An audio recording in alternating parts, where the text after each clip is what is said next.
আসসালামু আলাইকুম সবাইকে। আমরা গত ক্লাসে দেখেছিলাম ব্যাংক জবের বিভিন্ন সুযোগ সুবিধা এবং কেন আমাদের ব্যাংক জবে অ্যাপ্লাই করাটা একটা ভালো অপশন হতে পারে সেই জিনিসটা। আর আজকে আমরা কথা বলবো যে ব্যাংক জবের আসলে সিলেবাসটা কি, আমাদের পরীক্ষা পদ্ধতি কি, কিভাবে হচ্ছে আসলে আমাদের ব্যাংকের জবটা আমরা এনশিওর করতে পারি। ঠিক আছে, আমরা যদি যাই তাহলে যেহেতু সামনে বাংলাদেশ ব্যাংক এডি, আমি ওইটা দিয়ে হচ্ছে বলতেছি। সর্বশেষ যেটা নিয়োগ হয়েছিল সেটা হচ্ছে, আপনি খেয়াল করেন আপনাদের কি হয়, আপনাদের শুরুতে সার্কুলার দেয়, সার্কুলারের পর একটা প্রিলিমিনারি এক্সাম হয়, একটা রিটেন এক্সাম হয়, একটা ভাইভা এক্সাম হয়, আলটিমেটলি সেখান থেকে রিকমেন্ডেড দেওয়া হয়। রিকমেন্ডেশনের পরে আপনাদের পুলিশ ভেরিফিকেশন সহ যাবতীয় ফর্মালিটি শেষ করে তার কিছুদিন পরে আপনার ফাইনালি তারা নিয়োগ প্রাপ্ত হন আর কি। ঠিক আছে, সো আমরা যদি ফুল ধাপটা দেখি, যে সার্কুলার থেকে রিকমেন্ডেশন, আপনার লাস্ট যেই প্রিলিমিনারি ইয়াটা ছিল সেইটা খুব সম্ভবত অ্যাপ্লাই করেছিল 2,10,000 বা 12 এরকম মানুষ অ্যাপ্লাই করেছিল। সেখান থেকে প্রিলিমিনারিতে অ্যাটেন্ড করেছিল কম বেশি 1.5 লাখের মতো। ঠিক আছে, সো 1.5 লাখ মানুষ প্রিলিমিনারি পরীক্ষা দিচ্ছে। প্রিলিমিনারি পরীক্ষাটা কি? এটা আসলে বাদ দেওয়ার পরীক্ষা। আপনার রিটার্ন খাতা 1.5 লাখ রিটার্ন খাতা দেখা পসিবল না। চাকরি হবে কি সে রিটার্ন খাতার উপরে, প্রিলিমিনারি মার্ক কিন্তু কাউন্ট হয় না। আপনার চাকরি হবে কি লিখিত পরীক্ষার উপর। সো লিখিত পরীক্ষার খাতা এতজনের দেখাটা কষ্টসাধ্য। সেক্ষেত্রে হচ্ছে আমরা অটোমেটেড সিস্টেমে প্রিলিমিনারি পরীক্ষা নেওয়ার পরে অটোমেটেড সিস্টেমে কিন্তু আমরা খুব ইজিলি হচ্ছে সেটা খুব অল্প সময়ের ভিতর সেটা রেজাল্ট বের করে আমরা ছেঁকে নিয়ে আসতে পারি যে এই ক্যান্ডিডেটগুলোর রিটার্ন খাতা আমি দেখব। ঠিক আছে, তো মেনলি হচ্ছে প্রিলিমিনারি বাদ দেওয়ার খেলা। এটা আপনার চাকরির মেইন স্টেজ না। ম্যাক্সিমাম মানুষ কিন্তু প্রস্তুতি শুধুমাত্র প্রিলিমিনারি স্টেজ পর্যন্তই নিজেদেরকে আটকে রাখেন, প্রচুর তথ্য জানেন, কিন্তু আলটিমেটলি রিটার্ন পরীক্ষায় গিয়ে আপনাদের চাকরিটা হয় না। এরকম অনেক আছে আপনাদের ব্যাংকে, বিগত 4 বছর 5 বছর 7 বছর ধরে পরীক্ষা দিচ্ছে, অনেক আছে। ঠিক আছে, সো এই জায়গাটাতে আমরা খেয়াল রাখবো যে প্রিলিমিনারির পরে রিটার্নে কিন্তু দেখেন 1.5 লাখ থেকে 5,671, অর্থাৎ যদি আপনি পার্সেন্টেজ হিসাব করেন 100 জনে হয়তো কয়জন, 3 জন হয়তো হচ্ছে লাগা আপনার, 100 জনে 3 জন হয়তো হচ্ছে আপনার রিটেন পরীক্ষা বসতে পারবে, বাকি 97 জন হচ্ছে বাদ। ঠিক আছে, সো প্রিলিমিনারি পরীক্ষাটা কিন্তু ব্যাংক নিয়োগের মোটামুটি বেশ কঠিনতম ধাপটা আমি বলবো যে এইটাই হচ্ছে ম্যাক্সিমাম মানুষ পার করতে পারে না। এরপরে হচ্ছে আপনার হয় রিটেন পরীক্ষা। রিটেন পরীক্ষায় কী আছে না আছে পরে দেখাচ্ছি। রিটেন পরীক্ষাটা বেশ টাফ হয়, 2 ঘন্টার ভিতরে আপনার 200 মার্কের আনসার করতে হয়। আপনি যদি রিটেন পরীক্ষায় ভালো একটা এক্সাম দেন, সেখান থেকে ছেঁকে নিয়ে আসবে কতজন? 680 জন। ঠিক আছে, তো 680 জন থেকে আলটিমেটলি ভাইবা হবে। সো রিটেন এবং ভাইবার মার্ক যেটা সেটা যোগ দেওয়া হবে। যোগ দেওয়ার পরে 225 জনের সার্কুলার ছিল। সো ওই রিটেন এবং ভাইবার মার্কে টপ যে 225 জন আছে তাদেরকে কি করবে? সুপারিশ করবে যে এদেরকে চাকরি দেওয়া যেতে পারে। এরপরে আপনার অন্যান্য ফর্মালিটি শেষ করে তাদেরকে নিয়োগ দেওয়া হয়। ঠিক আছে, তাহলে এই হইতেছে আমাদের ফুল একটা ব্যাংক জবের পরীক্ষা পদ্ধতি অথবা নিয়োগ পদ্ধতির যে একটা সার্কেল, সেই জিনিসটা সম্পর্কে আমরা আইডিয়া নিলাম। আর প্রিলিমিনারি কি হয়? ব্যাংক বলতে হচ্ছে আমি বুঝাতে চাই সরকারি ব্যাংকগুলো, রাষ্ট্রায়ত্ত ব্যাংকগুলো এবং হচ্ছে যেসব বাংলাদেশ ব্যাংক এবং অন্যান্য যেসব বিশেষায়িত ব্যাংক আছে সেই সব ব্যাংকগুলো, যেগুলো হচ্ছে বিএসসি অথবা বাংলাদেশ ব্যাংকের হিউম্যান রিসোর্স ডিপার্টমেন্টের আন্ডারে পরীক্ষা হয়ে থাকে। সেক্ষেত্রে হচ্ছে আপনি দেখবেন যে মোটামুটি আপনার পরীক্ষাটা হয় কয় মার্কের? 100 মার্কের। ঠিক আছে, 100 মার্কের ভিতর 25 মার্ক থাকে হচ্ছে আপনার বাংলায়, 25 মার্ক থাকে হচ্ছে আপনার ইংরেজিতে, 20 মার্ক ম্যাথ, 20 মার্ক হচ্ছে আপনার সাধারণ জ্ঞান জিকে। আন্তর্জাতিক বাংলাদেশ নেই ইয়ার মতো আপনার ভাগ করা নেই, আন্তর্জাতিক বাংলাদেশ, নৈতিকতা, ভূগোল যেরকম আলাদা আলাদা পার্ট, সেখানে কিন্তু এটা হচ্ছে ভার্সিটিতে যেরকম আমরা সাধারণ জ্ঞান পড়ে আসি। আপনারা যদি ডি ইউনিটে পরীক্ষা দিয়ে থাকেন অথবা যদি বি ইউনিটে পরীক্ষা দিয়ে থাকেন, আপনারা এটা সম্পর্কে অবগত সাধারণ জ্ঞান বলতে অ্যাকচুয়ালি কী বোঝাচ্ছে। সো ওই রকম সাধারণ জ্ঞান আছে 20 মার্কের, এবং ফাইনালি হচ্ছে আমার আইসিটি আছে 10 মার্কের। এই হচ্ছে লাগা আমাদের টোটাল 100 মার্কের পরীক্ষা, যেটা আমার কমপ্লিট করতে হয় কত মিনিটে? 60 মিনিটে। সো আমার প্রত্যেকটা প্রশ্নের জন্য আমি সময় পাচ্ছি কত? প্রত্যেকটা প্রশ্নের জন্য আমি সময় পাচ্ছি 36 সেকেন্ড, প্রত্যেকটা প্রশ্ন সলভ করার জন্য। ঠিক আছে, এবং আপনি এক একটা ম্যাথ সলভ করতে গেলে ব্যাংকের প্রথম দিকে 2 মিনিট থেকে 5 মিনিট পর্যন্ত লাগতে পারে। ঠিক আছে, সো সেই জায়গায় প্রত্যেকটা প্রশ্ন আমাদেরকে 36 সেকেন্ডে কমপ্লিট করতে হবে। সো আপনার প্রিলিমিনারি পাস করার ক্ষেত্রে শুধুমাত্র আপনি জানা, তথ্য জানা বা অনেক কিছু ভালো বুঝেন, বোঝাটা এনাফ না। আপনাকে কী করতে হবে? আপনাদেরকে এই যে টাইমিং, আপনি খুব অল্প সময়ের ভিতর বেশি পরিমাণ প্রশ্নের উত্তর করার দক্ষতা আস্তে আস্তে বৃদ্ধি করতে হবে। ঠিক আছে, আমরা যদি একটা প্রিলিমিনারি কোশ্চেন হচ্ছে আপনাদেরকে দেখাই, আমরা যদি বিগত বছরের প্রশ্ন দেখি তাহলে আমরা দেখব প্রিলির প্রশ্নটা হচ্ছে আপনার 4 পেজের একটা প্রশ্ন হয়। প্রশ্নটা হয় হচ্ছে আপনার লিগ্যাল পেজে। আপনারা যদি দেখে থাকেন যে কিছু ইয়া আছে আপনার লম্বায় অনেক বড় হয়, পাশে পাশেও একটু মনে আছে আপনার A4 এর মধ্যে, বাট লম্বায় হচ্ছে অনেক বেশি বড় হয়। তাহলে খেয়াল করেন প্রথম যে পেজটা থাকে, প্রথম পেজে 25টা কোশ্চেন থাকে সাধারণত। প্রথম পেজে কিন্তু 25টা কোশ্চেন থাকে। এই যে দেখেন কত বড় একটা পেজে, এবং হচ্ছে এগুলো কিন্তু ফন্ট। আপনি চিন্তা করেন এখানে 25টা কোশ্চেন মানে কি? 25টা কোশ্চেন মানে এই প্রত্যেকটা প্রশ্ন অন্তত 2 লাইনের, অর্থাৎ একটা পেজে 50 লাইন টাইপ করা হয়েছে। ঠিক আছে, তাহলে এই জিনিসগুলোর ফন্ট কিন্তু অনেক ছোট হয়। ঠিক আছে, সো এটা একটা কিন্তু চ্যালেঞ্জ। আর এই যে হচ্ছে আপনার 25টা কোশ্চেন, এটা হচ্ছে বাংলাটা প্রথম পেজে থাকবে, ইংরেজিটা হচ্ছে লাগে আপনার দ্বিতীয় পেজে 26 থেকে হচ্ছে 50 সাধারণত হচ্ছে দ্বিতীয় পেজে থাকে, এবং তৃতীয় যে সেকশন সেটা হচ্ছে আপনার ম্যাথমেটিক্স এবং কোয়ান্টিটিভ, সেইটা হচ্ছে লাগে আপনার 20টা কোশ্চেন নেওয়ার পরেও 2-3টা কোশ্চেন হচ্ছে আপনার জিকের পরবর্তী পেজে থাকে। এবং হচ্ছে আপনার বাকি যেই অংশটা থাকে সেখানে হচ্ছে লাস্টের পেজে গিয়ে এই জিনিসটা শেষ হয়। এইভাবে হচ্ছে ফুল হচ্ছে লাগা আপনার 100 মার্কের কোশ্চেন 4 পেজের ভিতর সাধারণত বরাদ্দ থাকে। ঠিক আছে, সো এই প্রিলি পরীক্ষার ক্ষেত্রে আপনি যদি একটু কোশ্চেন অ্যানালাইসিস করেন তাহলে হচ্ছে যেমন এইখানে দেখবেন যে আপনাদের যেই সিলেবাসটা আমি পরে দেখাচ্ছি, আপনাদের দেখবেন যে একটু মুখস্থ টাইপের জিনিস বেশি আসে। যেমন হচ্ছে বাংলার ব্যাকরণের ক্ষেত্রে বিরোচন টাইপের অংশটা একটু বেশি এসে থাকে। ঠিক আছে, বিরোচন টাইপের অংশ বলতে কি বোঝাইতেছি, যেমন হচ্ছে বাক্য সংকোচন, বাগধারা, শব্দার্থ, প্রতিশব্দ। ঠিক আছে, এই টাইপের জিনিসগুলো হচ্ছে লাগে আপনার বেশি আসে। আর হচ্ছে আপনার তুলনামূলক কম আসে কি, তুলনামূলক কম আসে হচ্ছে লাগে আপনার এই ভাষা এবং ব্যাকরণ রিলেটেড, যেটা পিওর গ্রামার রিলেটেড কোশ্চেন, যেটা হচ্ছে লাগে আপনার সমাস, কারক, বিভক্তি, বাক্য, এই টাইপের যে জিনিসগুলো সেগুলোর তুলনামূলক একটু কম এসে থাকে। আর আরেকটা হচ্ছে গ্রামাটিক্যাল পার্টের বাইরে কি আসে আপনার হচ্ছে বিভিন্ন আপনার এই যে যেমন কোন গ্রন্থটি বাঙালি রচনা করেন, অর্থাৎ কি সাহিত্য এসে থাকে। সো এই সাহিত্য অংশটা তুলনামূলক কম। সাধারণত আমার বেশি এসে থাকে কি, সাধারণত আমার বেশি এসে থাকে এই বিরোচন অংশ বা ব্যাকরণ অংশ। ব্যাকরণ অংশের ভিতর বিরোচন অংশটার উপরে এক্সট্রা এমফাসিস দেওয়া হয়। ঠিক আছে, তাইলে এই হচ্ছে লগা আমার বাংলার 25 মার্ক। ইংরেজির ক্ষেত্রে আমরা দেখব কি, ইংরেজির ক্ষেত্রে গ্রামারে হচ্ছে লগা আপনার সাধারণত এটা হচ্ছে 10 মানে ফিক্স না, এটা হচ্ছে আমি একটা আইডিয়া দেওয়ার জন্য লিখেছি আপনাদের। আমাদের গ্রামারে দেখা যায় কি তুলনামূলক কোশ্চেন একটু কম আসে। আমাদের ম্যাক্সিমাম কোশ্চেন আসে থেকে ভোকাবুলারি থেকে, সিনোনিম, অ্যান্টোনিম, অথবা অ্যানালজি, অথবা অড ম্যান আউট, অথবা হচ্ছে লগা আপনার ওয়ান ওয়ার্ড সাবস্টিটিউশন। ঠিক আছে, অথবা হচ্ছে স্পেলিং। এই যে ভোকাবুলারি টাইপের যে জিনিসগুলো, মুখস্থ জিনিসগুলো, এগুলো হচ্ছে তুলনামূলক একটু বেশি এসে থাকে। ঠিক আছে, এখানে 15 বলতে 15ই যে হবে তা না, কোনো কোনো বছর 19টাও এসেছে, কোনো কোনো বছরে আপনার 12টাও এসেছে। ঠিক আছে, সো এটা ভ্যারি করে, বাট আমি একটা আইডিয়া দেওয়ার জন্য বললাম যে ভোকাবুলারির গুরুত্বটা একটু বেশি। গণিতে 20 মার্ক আছে, এখানে গণিত বলতে ভুল হবে, এই জিনিসটা হচ্ছে আপনার কোয়ান্ট। ঠিক আছে, কোয়ান্টিটিভ অ্যাপটিটিউড। ঠিক আছে, কোয়ান্ট। কোয়ান্ট কেন বলতেছি এটাকে, এটা হচ্ছে আপনার গণনার দক্ষতাতে আপনি কতটা দক্ষ। হ্যাঁ, মানে গণনার দক্ষতাটা হচ্ছে আপনার এখানে চেক করা হয়। এখানে হচ্ছে একদম ম্যাথমেটিশিয়ান আপনাকে হইতে হবে না। সো এই জিনিসগুলো হচ্ছে যারা না বুঝে তাদের জন্য ম্যাথ অনেক কঠিন লাগে ব্যাংকের। আবার যারা বুঝে যায় তারা দেখা যায় কি তারা আপনার আর্টস বা কমার্স ব্যাকগ্রাউন্ড থেকে হলেও তারা খুব ভালো হচ্ছে লাগে আপনার ব্যাংক ম্যাথ করতে পারে। ঠিক আছে, এবং এই ম্যাথগুলো সাধারণত হচ্ছে আপনার ইংলিশে হয়ে থাকে, সাধারণত ইংলিশ হয়ে থাকে। তবে আমরা দেখেছি বিগত বছরগুলোতে অফিসার ক্যাশ, রুরাল ক্রেডিট অনেক ক্ষেত্রে হচ্ছে আপনার ম্যাথগুলো বাংলায় চলে এসেছে। ঠিক আছে, কিন্তু সাধারণত এডি এবং সিনিয়র অফিসার আপনি ধরে নিতে পারেন যে ইংলিশ মিডিয়ামের ম্যাথ আসার সম্ভাবনা বেশি। ঠিক আছে, আর সাধারণ জ্ঞানের ক্ষেত্রে হচ্ছে আমাদের লক্ষ্য রাখতে হবে সাধারণ জ্ঞানটা হচ্ছে আপনার ভার্সিটি স্ট্যান্ডার্ডের সাধারণ জ্ঞান এসে থাকে। রিসেন্ট ইস্যুস, খেলাধুলা বা বাংলাদেশের বিভিন্ন বিষয়াবলী, জাতীয় বিষয়াবলী, এই টাইপের জিনিসগুলো বেশি এসে থাকে। এখানে হচ্ছে পলিটিক্স বা ওই টাইপের কোনো ইস্যু আসলে সাধারণত আপনার সাধারণ জ্ঞানে আসে না। আর আইসিটিতে যে 10 মার্ক, সেটার হচ্ছে নির্দিষ্ট পরিমাণ যদি আমরা পড়াশোনা করতে পারি, একটু সিস্টেমগুলো ধরতে পারি, তাহলে আইসিটি 10 মার্কও আসলে খুব বেশি আপনার পেইন হবে না। লিখিতর ক্ষেত্রে যদি আমরা চিন্তা করি, লিখিতর পরীক্ষাটা আপনাদের 2 ঘন্টা ব্যাপী হবে। ঠিক আছে, এবং হচ্ছে আমার মার্ক থাকবে কত, মার্ক থাকবে হচ্ছে আমার 200। ঠিক আছে, সো লিখিত পরীক্ষার মাঝখানে একটু সংশোধন পরিমার্জন অনেক কিছুই হয়েছে। অফিসার, সিনিয়র অফিসার, এই দুই ক্ষেত্রে অনেক সময় পার্থক্য হয়, এডির ক্ষেত্রে অনেক সময় পার্থক্য হয়। বাট মোটামুটি যদি আমি একটা করতে চাই, এই লিখিত পরীক্ষার মার্ক ডিস্ট্রিবিউশনটা মোটামুটি এরকম হতে পারে। যেমন প্যাসেজের ক্ষেত্রে হচ্ছে আপনাদের 30 মার্কের একটা প্যাসেজ দিবে। 30 মার্কের প্যাসেজ কীরকম, একটা বড় প্যাসেজ থাকবে, প্যাসেজের ভিতর 6টা হইতেছে হচ্ছে আপনার কোশ্চেন থাকবে। সে 6টা কোশ্চেনের প্রত্যেকটাতে 5 মার্ক করে, 6টা কোশ্চেনের প্রত্যেকটাতে 5 মার্ক করে আপনার থাকবে, এবং সেটার জন্য মার্ক বরাদ্দ 30।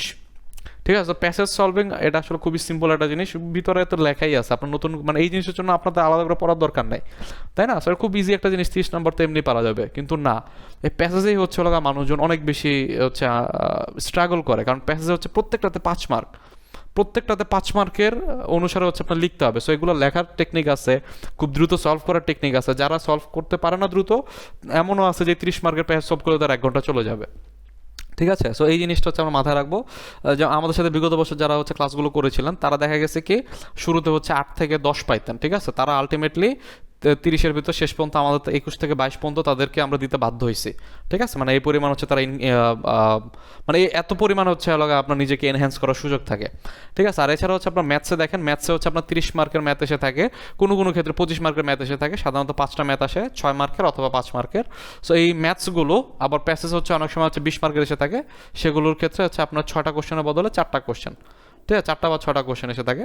আর ম্যাথসের ক্ষেত্রে চিন্তা করেন, ম্যাথসের ক্ষেত্রে 5টা কোশ্চেনই সাধারণত আসে, প্রতিটাতে 5 মার্ক থাকলে 25, কোনো কোনো সময় 6 মার্ক থাকে, সেক্ষেত্রে হচ্ছে আমার 30 মার্কের ম্যাথ আমাকে সলভ করতে হয়।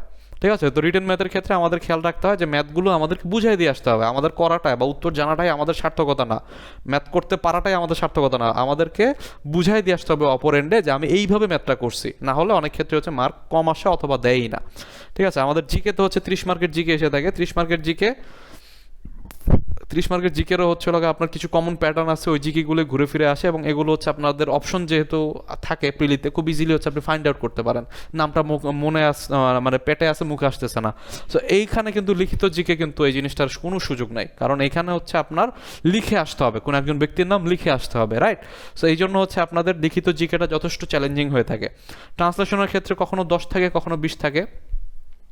ফোকাস রাইটিং, বাংলা একটা ফোকাস রাইটিং আসে, ইংরেজি একটা ফোকাস রাইটিং আসে, সেগুলোতে আপনার 35, 35, 70 মার্ক থাকে, এবং আর্গুমেন্টে হচ্ছে আপনাদের 30 মার্ক থাকে। ঠিক আছে? আর্গুমেন্ট জিনিসটাকে আপনাদেরকে কোনো একটা জিনিস নিয়ে আর্গিউ করতে বললো, যেমন হচ্ছে ক্যাপিটাল পানিশমেন্ট, মৃত্যুদণ্ড, এইটার পক্ষে এবং বিপক্ষে লেখেন।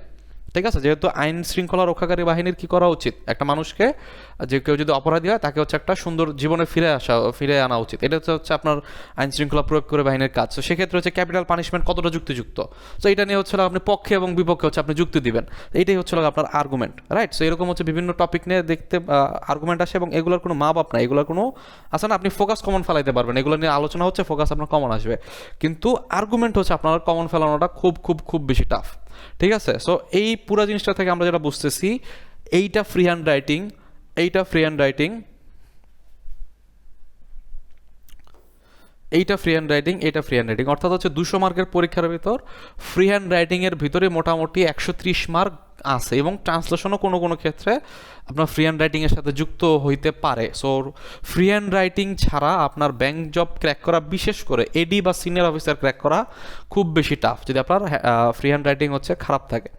ঠিক আছে? তো সেই ক্ষেত্রে আমাদের হচ্ছে রাইটিংয়ের উপরও কোর্স আছে, ওই সেম যেটা হচ্ছে আপনার প্রিলির যে অ্যামাউন্ট, সেই অ্যামাউন্ট হচ্ছে রাইটিংয়ের উপর আমরা প্রথমবারের মতো কোর্স আনতেছি, এর আগেরগুলো হচ্ছে প্রিলি রিটেন কম্বাইন ছিল, এবার হচ্ছে অনেকের রিকোয়েস্ট হচ্ছে লিখিত আলাদা কোর্স আসতেছে। সো এই যে বিষয়টা, এইখানে হচ্ছে আপনার ফ্রি হ্যান্ড রাইটিংয়ে সব থেকে বেশি জোর দিতে হবে, কারণ শুধুমাত্র ম্যাথ দিয়ে চাকরি হয় না। আমাদের সাথে অনেকে যোগদান করছে 3টা ম্যাথ, 10টা জিকে পারছে, কিন্তু হচ্ছে ফ্রি হ্যান্ড রাইটিংয়ে ফাটাই দিছে, সে হচ্ছে আপনার টপ 50-তে চলে আসছে। আবার আমাদের সাথে এমন অনেকেই আছে যারা হচ্ছে 5টা ম্যাথ করছে, 26 নাম্বারের জিকে পারছে, মানে এটা হচ্ছে 20, অ্যাকচুয়ালি 10টা জিকে পারছে, মানে 20 মার্ক পাইছে। সো 26 মার্কের জিকে এবং 5টা ম্যাথে হচ্ছে আপনার ধরেন যে 30-এ 30ই পাইছে, সেই মানুষ গিয়ে শেষ পর্যন্ত দেখা গেল যে আমাদের ভাইভাতে শর্ট লিস্টেডই হয় নাই। ঠিক আছে? কারণ কি, ফ্রি হ্যান্ড রাইটিং এসে দুর্বল। সো ব্যাংকের ক্ষেত্রে আমাদের ফ্রি হ্যান্ড রাইটিংটা দিন দিন ডেভেলপ করাটা খুব খুব খুব বেশি জরুরি, না হলে হচ্ছে আপনার ব্যাংক জবে, বিশেষ করে এডি এবং সিনিয়র অফিসার ক্র্যাক করা খুব টাফ হয়ে যাবে। ঠিক আছে? আর এছাড়া হচ্ছে আপনার 25 মার্কের একটা ভাইবা আছে, ভাইবার কিছু এটিকেট আছে, ভাইবার এটিকেট নিয়ে হয়তো কোনো একদিন আলোচনা করব, আজকে আলোচনা করতেছি না। সো এই প্রিলি মার্কটা যোগ হয় না, রিটেন এবং ভাইবার যে 225 মার্ক, সেই 225 মার্কে যে হায়েস্ট পায় সে হচ্ছে আপনার আলটিমেটলি জবটা পেয়ে থাকে। আচ্ছা, এরপরে হচ্ছে আপনাদের কোন প্রশ্নে কী পরিমাণ মার্ক পেতে হবে, এরপরে আপনাদের মোটামুটি স্ট্যান্ডার্ড কীরকম কী, এই যেমন হচ্ছে প্রিলিমিনারির ক্ষেত্রে আমার হচ্ছে লাস্ট যে প্রিলিমিনারিটা ছিল সেখানে হচ্ছে আমার ছিল হচ্ছে 82.5 আউট অফ 100। সো এইটা হচ্ছে স্ট্যান্ডার্ডের তুলনায় অনেক বেশি, এত মার্ক আসলে লাগে না, মোটামুটি 60, কোনো কোনো ক্ষেত্রে 65। একটা কাট মার্ক থাকে, কাট মার্কটা কি, যে আমি নিয়ত করেছি আমি 10,000 মানুষকে রিটেন পরীক্ষায় বসতে দিব। সো 10,000 মানুষকে রিটেন পরীক্ষায় বসতে দেওয়ার জন্য 10,000তম ব্যক্তি যে সে পেয়েছে কত, সে পেয়েছে 59.5। ঠিক আছে, তাহলে 59.5 কে পাইছে, 10,000তম ব্যক্তির পরে আরও 20 জন আছে যারা 59.5 পাইছে। তো সুতরাং কতজনকে হচ্ছে সিলেক্ট করা হবে, রিটেন পরীক্ষায় বসতে দেওয়া হবে, 10,000 20 জনকে হচ্ছে আপনার রিটেন পরীক্ষায় বসতে দেওয়া হবে। ঠিক আছে, আপনারা দেখেন না, আপনার হচ্ছে মোটামুটি একটা রেশিও থাকে এবং সবসময় দেখবেন যে সংখ্যাটা একটু উইয়ার্ড হয়, 657 জন। সো 57 জন কেন, 650 জন কেন নয়, এই কারণেই যে আপনার এই মার্কটা হচ্ছে কাট ধরা হয়েছে, সর্বশেষ, এই কাটে যে সর্বশেষ আছে তাকে পর্যন্ত নিয়ে হচ্ছে আমাদের প্রিলিমিনারির মার্কটা কাউন্ট করা হবে। সো এটা 60 65 এরকম হয়ে থাকে। আপনাদের টার্গেট থাকবে অবশ্যই 70 যেতে হচ্ছে আমার আসতে পারে, এরকম একটা প্রিপারেশন আমি নিব। দুই একটা কোশ্চেন হচ্ছে আপনার যদি ভুলও যায়, যেমন হচ্ছে একটা কোশ্চেন যদি আপনি ভুল দেন, আপনি পারা জিনিস ক দাগে দেখে খ দাগায় ফেলছেন, তাহলে সে 1 মার্ক আপনার পাওয়ার কথা ছিল, আপনি সে 1 মার্ক পাবেন না, একই সাথে -0.25 খাবেন। সো আপনি পারা জিনিস না পারার কারণে আপনি কি করলেন, 1.25 মার্ক পিছিয়ে গেলেন। এরকম দুইটা কোশ্চেন যদি মিস হয়, 2.5 মার্ক হিউজ মার্ক। হ্যাঁ, মানে এই কাট মার্কের আশেপাশে হাফ পয়েন্ট নিয়ে ঘোরাঘুরি করে অনেকজন, তো সেখানে 1-2টা কোশ্চেন হচ্ছে আপনার ভুল যাইতেই পারে, তাই না? তো সেই কারণে হচ্ছে আমরা সেফ থাকার জন্য সবসময় 70 টার্গেট করব, এবং এটার ভিতরে এত সাধারণত উঠে না, 60-65 পর্যন্তই যায়। কোনো কোনো ক্ষেত্রে 40তেও হয়েছে, কোনো কোনো ক্ষেত্রে 45এও হয়েছে, এরকম রেকর্ড আছে। 70 আমাদের টার্গেট থাকবে। কোশ্চেন আপনার হার্ড অথবা ইজির উপর ডিপেন্ড করে, এটা আপ ডাউন করে, বাট আমার টার্গেটটা থাকবে সবসময় উপরের দিকে। লিখিত পরীক্ষার ক্ষেত্রে আমার কী করতে হয়, আর যদি রিটেনের কথা চিন্তা করেন, রিটেনের ক্ষেত্রে আপনার যদি এডি এবং সিনিয়র অফিসার টার্গেট থাকে, আপনার অবশ্যই 120+ টার্গেট করা উচিত। ঠিক আছে, এর থেকে কমে চাকরি পাওয়াটা একটু টাফ হয়ে যায়। আউট অফ 200 120+ টার্গেট করা অবশ্যই আপনার উচিত। 130 যদি আপনার হয় তাহলে এডিতে আপনি হোপফুলি ভাইবাতে বসতে পারবেন। হ্যাঁ, 125-30, হ্যাঁ এটা ভ্যারি করতে পারে, বাট মোটামুটি এরকম একটা মার্ক কিন্তু আপনার পাওয়া লাগতে পারে, এবং এখানে হচ্ছে আমি এক্সপেক্ট করতেছি এইরকম মার্ক আমার আসতে পারে। ওই জিনিসগুলো আপনাদের জন্য দেওয়া আছে, এবং কত পেজ লিখছি বা কী হয়েছে না হয়েছে, মোটামুটি দেখেন যে ট্রান্সলেশন হাফ পেজ, এরপর হচ্ছে আপনার এইটা জেনারেল নলেজ, ফোকাস বাংলা লিখেছিলাম হচ্ছে 4.5-এর একটু বেশি, 5 পেজ প্রায়। ইংলিশে হচ্ছে 5 পেজের মতো লিখেছি, আর্গুমেন্ট 4 পেজের মতো লিখেছি। সো যাদের হচ্ছে প্রশ্ন যে ভাই কয় পেজ লিখতে হবে, এইটা হইতেছে স্ট্যান্ডার্ড থেকে একটু উপরে। আপনারা মোটামুটি ফোকাস যদি 4 পেজ অথবা 3.5 পেজ লিখতে পারেন, মোটামুটি অতটুকু আপনাদের জন্য এনাফ হইতে পারে। ঠিক আছে, এটা আপনাদের হাতে লেখার স্পিডের উপর ডিপেন্ড করে, এবং আপনাদের টার্গেট থাকতে হবে কি 130+ যেভাবে করে হোক আমার তুলতে হবে। এই লেভেলে গেলে মোটামুটি আপনি হয়তো 1 থেকে 1.5 বছরের ভিতরে রিটেন পাস করার মতো কোয়ালিটি আপনার আজকে থেকে 6 থেকে 7 মাস যদি আপনারা এটা নিয়ে কাজ করেন, 130+ উঠানো খুব পসিবল আর কি। ঠিক আছে, আচ্ছা, সো এই হচ্ছে আমাদের মোটামুটি হচ্ছে একটা ওভারভিউ। আর আমরা যদি বিসিএস এর সাথে তুলনা করি, বিসিএস এর সাথে তুলনা করলে আপনি জিনিসটা দেখবেন যে আমাদের বিসিএস এ কিন্তু বিশাল বড় একটা সিলেবাস, তার খুবই সামান্য একটা অংশ নিয়ে আপনার ব্যাংকের সিলেবাসটা গঠিত। এবং হচ্ছে এই ব্যাংকের সিলেবাসের ক্ষেত্রে আপনার ইংরেজি এবং ম্যাথস, ঠিক আছে, এই দুইটা জিনিস হচ্ছে একটু ডিফারেন্ট এসে থাকে। যেমন হচ্ছে আপনার বিসিএস এর ক্ষেত্রে হয়তো 2, 3 বা 4টা হচ্ছে আপনার ভোকাবুলারি রিলেটেড কোশ্চেন এসে থাকে আউট অফ 35, আর এখানে হচ্ছে ইংরেজি গ্রামারের 25টা কোশ্চেনের ভিতর প্রায় 60% কোশ্চেন, অর্থাৎ হচ্ছে আপনার 15টা কোশ্চেন আপনার গ্রামার থেকে আসছে। সো আপনার এখানে পড়াশোনাটা হবে কি গ্রামার বেসড, এখানে আমাদের ভোকাবুলারি থেকে আসতেছে। সো আমার পড়াশোনাটা হবে কি ভোকাবুলারি বেসড, যেখানে হচ্ছে আমার বিসিএসেরটা কি আমার নাউন কোনটা, প্রোনাউন কোনটা, ঠিক আছে, এই টাইপের কোশ্চেনগুলো আমার জানতে হইতো। কিন্তু এখানে হচ্ছে আমাদের প্রায় 15টা কোশ্চেনে চলে আসতেছে ভোকাবুলারি থেকে, বাকি যেসব কোশ্চেন আসতেছে সেগুলো খুব অল্প কিছু topic, like preposition, sentence correction, pin point error, এই টাইপের খুবই হচ্ছে আপনার টপিক থেকে আসতেছে। সো আপনাদের এই সিলেবাসটা ইংরেজির ক্ষেত্রে অনেকটাই ছোট বিসিএসের তুলনায়, বাংলার ক্ষেত্রেও সেম, সাহিত্যের ক্ষেত্রেও সেম। সাহিত্য হচ্ছে বিসিএসের মতো এত সাহিত্য পড়া লাগে না, গুছিয়ে সাহিত্য পড়লে মোটামুটি চলে যায়, ঠিক আছে। বাংলা ব্যাকরণের ক্ষেত্রে হচ্ছে আপনার সেম, কিছু কিছু জিনিস থেকে হচ্ছে লাগে আপনার ফিক্সড টপিক থেকে কোশ্চেন বেশি আসে, সেগুলোর উপর জোর দিয়ে পড়তে হয়। কম্পিউটার এবং হচ্ছে লাগে আপনার জিকের ক্ষেত্রে যেটা হয়, বাংলাদেশ আন্তর্জাতিক ভূগোল নদীগত বহুত কিছু তো আছে, তাই না? তো জিকের ক্ষেত্রে হচ্ছে লাগে আপনার খুবই খুবই লিমিটেড পড়াশোনা দিয়ে ব্যাংক জিকেতে বেটার করা যায়, ঠিক আছে। সো ব্যাংক সিলেবাসটা আমি মনে করি যে আপনার বিসিএস সিলেবাসের 3/1 সো যারা হচ্ছে খুব অল্প সময়ে একটা গুছিয়ে প্রস্তুতি নিয়ে খুব দ্রুত একটা জব পেতে চান, ব্যাংক জবের উপরে আসলে আপনার আসলে অন্য কোনো অপশন আসলে নেই, ঠিক আছে। তো এখানে হচ্ছে বিভিন্ন সাবজেক্টের কোশ্চেন বেসড অ্যানালাইসিস, এগুলো হচ্ছে আমাদের সামনে হয়তো ওরিয়েন্টেশন ক্লাস বা কিছু না হবে, তো ওখানে হচ্ছে আমি ডিটেলে ব্যাখ্যা করব এবং কোন জায়গায় আমাদের কিভাবে উন্নতি করতে হবে সেগুলো নিয়ে টুকটাক ভিডিও আমার চ্যানেলে আগেও ছিল, আপনি হয়তো সামনে আমাদের চ্যানেলে পাবেন, ঠিক আছে। সো আজকে এগুলো নিয়ে আর কথা বলবো না। আপনাদের কিছু স্কিল গ্রো করতে হবে যারা এখন থেকে প্রস্তুতি নিচ্ছেন। সো তাদের প্রথম যে স্কিলটা গ্রো করা দরকার সেটা হচ্ছে একটা টপ নচ রিডিং স্কিল লাগবে, রিডিং স্কিল লাগবে, ঠিক আছে। আপনার খালি হচ্ছে আপনার ম্যাথ করতে পারলেই বা ইয়া করতে পারলেই হবে না, আপনার রিডিংটা চরম হওয়া লাগবে। কেন? কারণ আপনার 100টা কোশ্চেন আপনার 60 মিনিটে সলভ করতে হবে। সো আপনার যদি দ্রুত আপনি পড়ে মাথার ভিতরে ক্যাচ করতে না পারেন, আপনি 100টা কোশ্চেন পড়তেই পারবেন না 1 ঘন্টার ভিতর, পড়ে উত্তর করা তো পরের হিসাব, তাই না? আপনাদের ফ্রি হ্যান্ড রাইটিং স্কিলটা অবশ্যই, এটা ছাড়া হচ্ছে লিখিত পরীক্ষায় পাশ করা ইম্পসিবল, ভাইভাতে যাওয়া ইম্পসিবল, এডি এবং সিনিয়র অফিসারের ক্ষেত্রে বেশি ইম্পসিবল, ঠিক আছে। নার্ভ ধরে রাখার একটা ক্ষমতা রাখা লাগবে, কারণ হচ্ছে প্রায়ই দেখবেন যে আপনি ব্ল্যাক আউট করে যাবেন, কারণ হচ্ছে প্রিলি এবং রিটেন দুই জায়গাতেই আসলে মানে সময়ের তুলনায় উত্তর করার জিনিস অনেক অনেক বেশি। সো সেখানে নার্ভ ধরে রেখে টাইম ম্যানেজমেন্টটা করে ফুল হচ্ছে আপনার আনসার করে দিয়ে আসাটা এটা আসলে একটা চ্যালেঞ্জ। এবং ম্যাথের ক্যালকুলেশনের দক্ষতা থাকতে হবে। ক্যালকুলেশন দক্ষতা থাকতে বলতেছি, হুট করে আপনার 108কে আপনার কি করলো 12 দিয়ে ভাগ দিতে বললো, তো হুট করে দেখে আপনার এই জিনিসটা মাথায় নাও আসতে পারে, কিন্তু আমাদের যারা কোর্স করছে তারা এটা ভালো বলতে পারবেন। এই জিনিসগুলো নিয়ে আমরা কাজ করি, আপনাদেরকে কোয়ান্টে দ্রুত করে, যেটা দেখলেই যেন আপনার মাথায় আসে হচ্ছে আপনার হচ্ছে এটা 9 আসবে উত্তর। হুট করে একটা জিনিস আছে 68-এর উপর স্কোয়ার, ঠিক আছে, আপনার অপশন অনেকগুলো দেওয়া আছে, অপশনের ভিতর 68-8-এর উপর স্কোয়ার মানে কি 64, তাই না? তার মানে কি লাস্টের সংখ্যাটা আসবে কি 4, অর্থাৎ এই জিনিসটা যাই করি লাস্টের সংখ্যাটা আসবে 4। তাহলে এবিসিডি যে 4টা উত্তর দেওয়া থাকে সেক্ষেত্রে অনেক সময় আপনার যে উত্তরটা দেওয়া থাকে সেটা শুধুমাত্র একটা অপশনে দেখবেন যে লাস্টের সংখ্যাটা 4 আছে, তাইলে আপনার এটা বসে বসে হচ্ছে স্কোয়ার করার দরকার নাই, আপনার অনেক ক্ষেত্রে হচ্ছে অপশন দেখে হচ্ছে আপনার উত্তর বের করতে পারবেন। সো এই যে ক্যালকুলেশনের যে দক্ষতাগুলো, এগুলোর উপরে ভাইয়া কাজ করতে হয়, ঠিক আছে, শুধুমাত্র ম্যাথে পারলেই হয় না। নিয়মিত পত্রিকা পাঠের অভ্যাস বা যে কোনো কিছু পাঠের অভ্যাস করবেন, এটা হচ্ছে আপনার রিডিং স্কিল বাড়াবে, একই সাথে হচ্ছে আপনার ভোকাবুলারি এবং শব্দচয়ন, বাংলা ইংরেজি উভয় শব্দচয়নটা খুব ভালো করবে, ঠিক আছে। আর হচ্ছে চেষ্টা করবেন গ্রুপ ডিসকাশন করার, নিজেদের হচ্ছে ফ্রেন্ডস ফ্যামিলি যারা হচ্ছে প্রিপারেশন নিচ্ছে তাদের সাথে হচ্ছে গ্রুপ ডিসকাশনটা করলে লার্নিং আউটকামটা মানে খুব বেশি পরিমাণে ভিজিবল হয়, ঠিক আছে। এবং এই কারণে হচ্ছে আমরা যেটা করি, আমরা আসলে একটা চ্যাট গ্রুপ করে দিই, সেখানে গ্রুপ ডিসকাশনে আমরাও থাকি, সবাই থাকে, সবাই নিয়মিত ডিসকাশন করে এবং তাদের ডিসকাশনে কোনো ভুল হলে আমরা মেন্টররা 24/7 হচ্ছে ধরে দিয়ে থাকি, ঠিক আছে। এবং বেশি বেশি হচ্ছে আপনাদেরকে মডেল টেস্ট দিতে হবে। আপনাদেরকে কী হতে হবে জানেন? আপনাদেরকে ভালো একজন পরীক্ষার্থী হতে হবে। শুধুমাত্র হচ্ছে আপনি অনেক জানেন, অনেক বুঝেন, আপনি হচ্ছে পলিটিক্স নিয়ে অনেক অনেক ডিসকাশন করতে পারেন, আপনি ইংরেজি সাহিত্যের বস, স্টিল আপনি একজন ভালো পরীক্ষার্থী হয়ে উঠতে পারেন নাই, আপনি চাকরির বাজারে চাকরি পাওয়াটা আপনাদের জন্য অনেক বেশি টাফ। সো আমাদেরকে কি করতে হবে?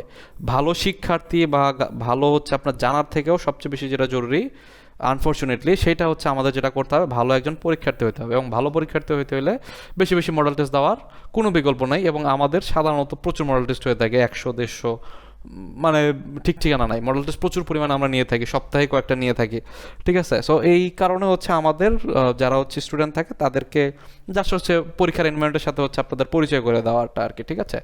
এবং আমাদের পেইড ভার্সনে হচ্ছে মডেল টেস্টগুলো নেওয়া হয়, যার ফলে হচ্ছে আপনার ল্যাগ বা কোনো ধরনের ঝামেলা সাধারণত হচ্ছে আমাদের হয় না, এবং যে কোনো ডিভাইস দিয়ে হচ্ছে যে কোনো সময় অ্যাক্সেস করে মডেল টেস্ট দেওয়া যায় যে কোনো জায়গা থেকে, ঠিক আছে।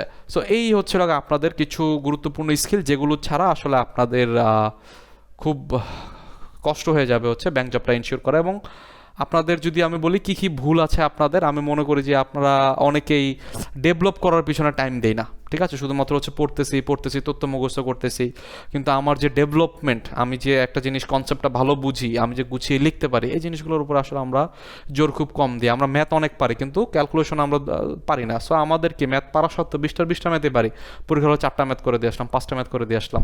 সো এই জিনিসগুলো থেকে আমাদের একটু নজর রাখতে হবে এবং আলটিমেটলি যেটা করতে হবে, ও মডেল টেস্টগুলো দেওয়ার ফলেই আপনি আস্তে আস্তে বুঝতে পারবেন যে আপনাদের ল্যাকিংসটা কোন জায়গায়, ঠিক আছে। তো এই হচ্ছে আপনাদের ব্যাংক জব ক্র্যাক করার মোটামুটি মোটামুটি একটা রোড ম্যাপ। এছাড়া আমাদের বাংলাদেশ ব্যাংক এডির ফুল একটা রোড ম্যাপ দেওয়া আছে গত বছরের ভিডিও, ওইটা আপনারা দেখতে পারেন 1 ঘন্টা ব্যাপী। সো মোটামুটি এইখান থেকে মোটামুটি আমি একটা আইডিয়া দেওয়ার চেষ্টা করলাম। হোপফুলি যারা প্রিপারেশন নিচ্ছেন কিছু হলেও এটা হচ্ছে বেনিফিটেড হবেন আপনারা, এবং আপনারা যদি কেউ চান যে হচ্ছে বাসায় বসে থেকে প্রিপারেশন নেবেন বা আমাদের সাথে যুক্ত হবেন, ঠিক আছে, এবং হচ্ছে ক্লাসটা রেকর্ড থাকবে, নিজের সময় সুবিধা মতো দেখে নেবেন, এরকম যদি কেউ থাকেন সেক্ষেত্রে আমাদের পেজে যোগাযোগ করতে পারেন। এই আর কি মোটামুটি আমাদের আজকের টপিক, এবং সবার জন্য শুভকামনা রইল। হোপফুলি বেশ ভালো একটা জার্নি হবে আপনাদের সাথে। ঠিক আছে, আজকে এ পর্যন্তই। আল্লাহ হাফিজ।